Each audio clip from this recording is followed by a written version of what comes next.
గత నెలలో అగ్ని ప్రమాదానికి గురైన చెన్నైలోని టీనగర్ వద్ద ఉన్న సిల్క్స్ భవనం ఒక్కసారిగా కుప్పకూలింది.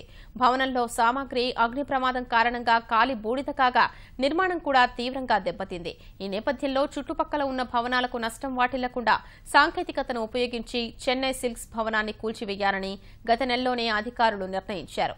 ఆ మొత్తం ప్రక్రియకు 2 నెలల సమయం పడుతుందని భావించారు. ఒకవైపు ఆ పని జరుగుతుండగానే భవనం ఒక్కసారిగా కుప్పకూలింది. ఆ సమయంలో అక్కడ ఎవరూ లేకపోవడంతో పెను ప్రమాదం తప్పింది.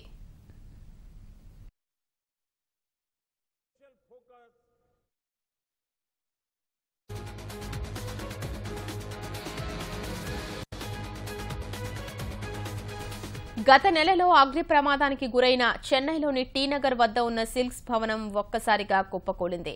భవనంలో సామాగ్రి అగ్ని ప్రమాదం కారణంగా కాలి బూడిద కాగా నిర్మాణం కూడా తీవ్రంగా దెబ్బతింది.